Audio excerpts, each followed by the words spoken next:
Adam Neal, Charles Astor. We just got done talking with Frank Castillo. If you missed it, you could check out all of our re-airs on YouTube.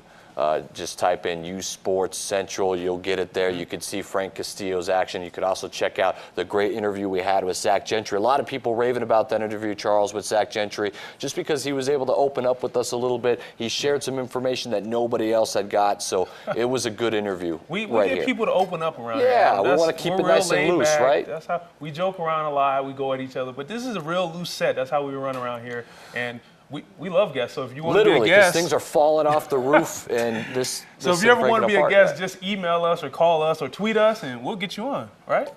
We'll try our best. You know, it depends. Not anybody, but yeah, I mean, it depends. You got to be somewhere around Brady Patterson's status. Oh. Okay. I'm just kidding. Okay, uSports Central here, and obviously it's time to talk 3 and out, and let's move on. Some district showdowns tonight, Charles. The first one I want to talk about is, of course, Volcano Vista and Rio Rancho. I'm going to be out there, going to have the call with Hy Roberts, and this is a District 1 6A battle that you're not going to want to miss. Volcano Vista at Volcano got the first round of this one. Rio Rancho's only blemish in district play at 4-1. Volcano's 3-2, fresh off their W against Cibola. So here we go, Charles. Is Volcano going to be able to slow down that potent offense that Wally Salada's running and Brady Patterson leading? Or are the Rams going to be able to run out with it? Listen, only 2 games the Rams haven't scored 70 points. This was one of them against Volcano Vista in the first round. Very true. Oh, so you have a Volcano team that they adjust to whoever they're playing. So if they feel as if they can run with you, they'll run with you. But if they feel as if they don't have the horses, they'll slow it up a little bit. They're going to play strong defense, strong man-to-man defense or whatnot. They're going to get after your guards. We know the Rams have guards. It's going to be interesting to see who can impose their will on each other, because the Rams are going to try to run. They're going to run off the miss. They're going to run off the make. They're going to run off free throws, whatever they're trying to run. Then you have a Hawks team that they want to pound it in there to Caleb Dixon, slow it up a little bit, get McNeely open, get V-Hill open for threes. You got 2 good shooters that can knock down the jumper. I just don't know. It's at Rio Rancho. Rio Rancho was upset from that first time they lost. Their only district blemish right now is Volcano, so I smell a little payback coming. I don't know. What do you think? You know, this is a moment where I choose the Rams because that's my alumni. I'm a Rio Rancho guy. Yeah, that's right. But that end, they're playing really good now. The Rams are fantastic. They get climbing higher and higher on the Max Preps poll, and then MOTSC, which we'll release a little bit later. Volcano Vista, I can never get a judge on. I can never tell if they're going to get smashed or they're going to pull out a tight win, or you just can't tell. But one person you can't count out is Coach Greg Brown, and I think he's got this district on lock. I think this is a very tight game. I will not pick against my Rams, but I will say it's more of a slowed down pace. I think 61-56 W for Rio Rancho. Very close, very tight. The tighter it is, though, bodes well for Volcano Vista. I agree, but Rio Rancho's at home. Patterson is playing lights out right now. Hard for me to go against Brown right now because he slowed down the Hobbs team. He slowed down the Cibola team with great post play. Wherever they've gone to, they've been able to play their style of ball, but I think the Rams are going to squeak Lorenzo this one out. V-Hill and James McNeil, you mentioned them. They're going to have monster games. Yeah, because if Patterson continues to play how he's been playing the past week or whatnot, he can score enough Patterson kid by himself to win this game. You just call him the Patterson kid? Yes. Maybe his brother. His brother's on the team. If he can score. Clay, who does fantastic, by the way. I think it's going to be close, though. It's going to be a 68-65 All right, game. let's go to the district that you care about most, District 5 of 6A. Big game tonight. The Valley Vikings strolling through the district. Who would have known it? 5-0. They're going to take on Atrisco Heritage, who are 2-3. And tied for 3rd place with West Mesa, though they lead that tiebreaker.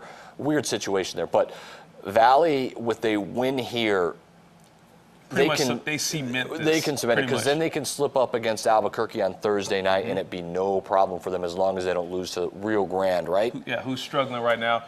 Big game for me for Atrisco because they can keep pace with those Bulldogs. They win this game, they're back at 500. You have a Bulldog team that has to go to Valley and play. You like your chances now. You're saying, wait a minute, there's a chance we can sneak and get this 2nd seed, or even compete with first if the Bulldogs pull that upset. So there's a lot of things going on in this district.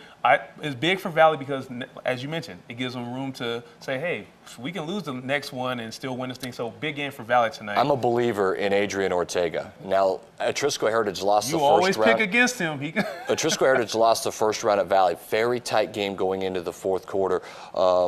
They're missing their guard, Lucero, who's been out. I mean, Deshaun Lucero's been fantastic. Yeah. It's Chris Trujillo, who's been out with an injury. He'll be out for the rest of the season. But Deshaun Lucero's really stepped up. He's embraced the role of being the guard that needs to win games. Devin Peace has really been playing well. Devin Peace is fantastic. One of the better posts that we don't talk about enough, Devin Peace on the inside.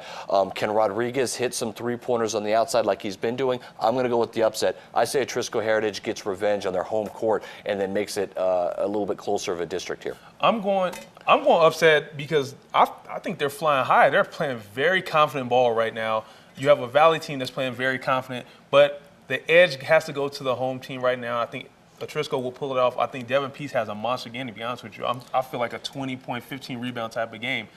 Atrisco. Okay, let's talk about Las Cruces and Oñate. Las Cruces right now 4-1 in district. Oñate 3-2 in district. This is at Oñate.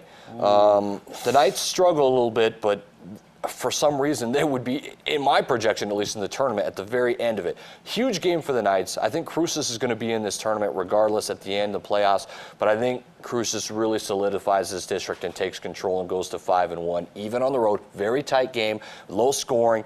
I'm going to say 43-41. I mean, real low scoring. So old school rivalry. The reason why this game is so key, if Cruces win, they have a 2-game lead over that Gaston-Mayfield matchup that's also going on tonight. But if Oñate pulls this upset, you have a 3-way log jam at the top for that district now. Even the tiebreaker would go to who knows after the upset. But I think Oñate is going to pull this off. Low-scoring game, 45-38. Okay, so I'm going to take Gadsden on the road over Mayfield. Quickly, your thought? I got Gadsden pulling off the upset at Mayfield. They've got to stick in the tournament as well, so they've got to keep on winning. Okay, Tuesday night matchups. Charles, let's move on here. There's a lot more to talk about on 3 and Out. Yeah, this is a monster Tuesday. We're going to have a busy day tomorrow. I think this is the matchup to talk about as far as the state playoffs, and that is Rio Grande, who's 8-12, 0-4 in district play, taking on the West Mesa Mustangs at 13-8, at 2-3 in district play. Struggling. Rio Grande needs a win. I have them in the tournament right now. A lot of people have them in, but they haven't won a district. Wins, right. Yeah. So if they don't win a district game, though, then they will find themselves right out of that spot. Yeah. Okay, so a win against West Mesa, I think, would really give them a strong win and punch them into this tournament for sure. They only have 8 wins, but the way they've won at the beginning of the season and how watered down the bubble is the last 4 or 5 teams. They would have a chance to just I think it would give them in. a strong position into the tournament with the win tonight. They've got to do it against West Mesa. What do you think? I like Rio Grande. This is why I like Rio Grande. They had some guys come back late. They're still finding their identity or whatnot. West Mesa, they struggled the last week or whatever. They had a great game against Albuquerque High where they came back, where if they probably would have played strong from the beginning, they would have got that win.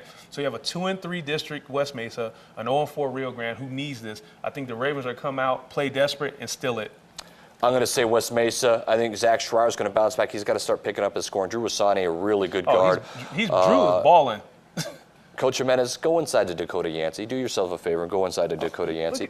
I'm going to go West Mesa, though. I'm going to go West Mesa quickly. Santa Fe, Cleveland, I think no problem for Cleveland, right? We both agree that's in District 1 of 6A. Carlsbad going to Alamogordo. We're both going to say Carlsbad. I don't think there's any problem there. Trevin Ramirez may be the best point guard in the state that no one talks about. And then Clovis at Hobbs. This is going to be the 3rd straight game that Hobbs gets 100 points. That's my prediction. 100 and what? What are you Dead going? serious. 110? 101 to 50. I'm going with Hobbs also. Hey, NMO TSC Top 10 poll has been released. We'll reveal it coming up next. uSports Central.